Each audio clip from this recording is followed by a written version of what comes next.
Telugu audio Bible సంఖ్యాకాండము 6వ అధ్యాయము. మరియు యెహోవా మోషేకు ఇలాగు సెలవిచ్చెను, నీవు ఇశ్రాయేలీయులతో ఇట్లనుము, పురుషుడే గాని స్త్రీయే గాని యెహోవాకు నాజీరగుటకు ఎవరైనను మ్రొక్కుకొని తన్ను తాను ప్రత్యేకించుకొనిన ఎడల వాడు ద్రాక్షారస మద్యములను మానవలను, ద్రాక్షారసపు చిరకనైనను మద్యపు చిరకనైనను త్రాగవలదు. ఏ ద్రాక్షారసమునైనను త్రాగవలదు. పచ్చివి గాని ఎండినవి గాని ద్రాక్ష పండ్లను తినవలదు.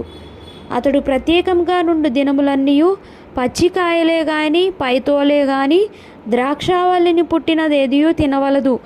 అతడు నాజీరగుటకు మ్రొక్కుకొనిన దినములన్నిటిలో మంగళకత్తి అతని తల మీద వేయవలదు.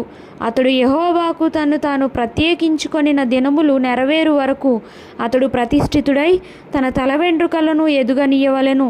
అతడు యెహోవాకు ప్రత్యేకముగా నుండు దినములన్నిటిలో ఏ శవమును ముట్టవలదు. తన దేవునికి మీదు కట్టబడిన తల వెంట్రుకలు అతని తల మీద నుండును గనుక అతని తండ్రి గాని తల్లి గాని సహోదరుడు గాని సహోదరి గాని చనిపోయినను వారిని బట్టి అతడు తన్ను తాను అపవిత్రపరచుకొనవలదు. అతడు ప్రత్యేకముగా ఉండు దినములన్నీయు అతడు యెహోవాకు ప్రతిష్ఠితుడుగా ఉండును. ఒకడు అతని యొద్ద హఠాత్తుగా చనిపోవుట వలన ప్రత్యేకముగా ఉండు వాని తల అపవిత్రపరపబడిన ఎడల అతడు పవిత్రపరపబడు దినమున అనగా 7వ దినమున తన తల గొరిగించుకొనవలెను. 8వ దినమున అతడు 2 తెల్లగువ్వలనైనను 2 పావురపు పిల్లలనైనను ప్రత్యక్షపు గుడారం యొక్క ద్వారమునొద్దనున్న యాజకుని యొద్దకు తేవలెను. అప్పుడు యాజకుడు ఒకదానితో పాప పరిహారార్థ బలిని, 2వ దానితో దాన బలిని అర్పించి వాడు శవము ముట్టుట వలన పాపి అయినందున వాని నిమిత్తము ప్రాయశ్చితము చేసి ఆ దినమున వాని తలను పరిశుద్ధపరపవలెను. మరియు తాను ప్రత్యేకముగా ఉండు దినములను మరలా యెహోవాకు తన్ను ప్రత్యేకించుకొని అపరాధ పరిహారార్థ బలిగా 7 గొర్రెపిల్లను తీసుకొని రావలెను. తన వ్రత సంబంధమైన తల వెంట్రుకలు అపవిత్రపరపబడెను గనుక మునుపటి దినములు వ్యర్థమైనవి. నాజీరు ప్రత్యేకముగా ఉండు దినములు నిండిన తరువాత వాని గూర్చిన విధి ఏదనగా ప్రత్యక్షపు గుడారం యొక్క ద్వారమునొద్దకు వాన్ని తీసుకొని రావలెను.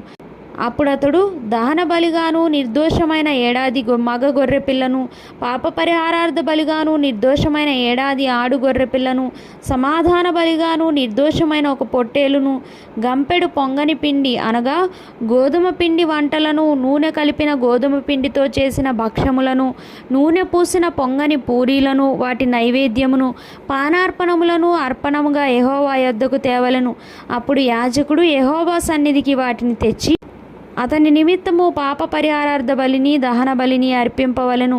యాజకుడు ఆ గంపెడు పొంగని భక్ష్యములతో ఆ పొట్టేలును యెహోవాకు సమాధాన బలిగా అర్పింపవలెను. వాని నైవేద్యమును వాని పానార్పణమును అర్పింపవలెను.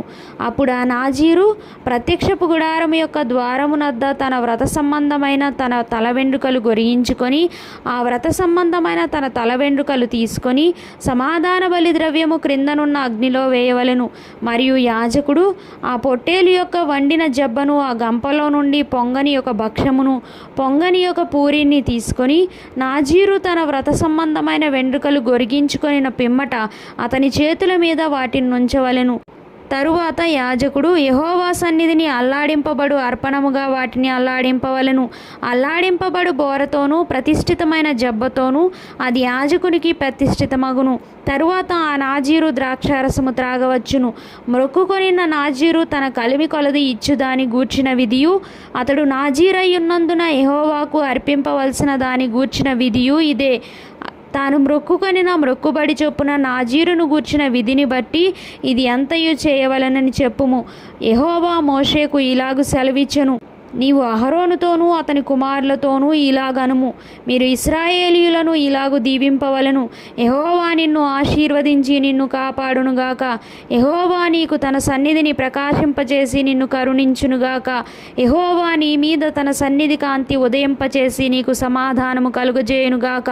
అట్లు వారు ఇశ్రాయేలీయుల మీద నా నామమును ఉచ్చరించుట వలన నేను వారిని ఆశీర్వదించెదను.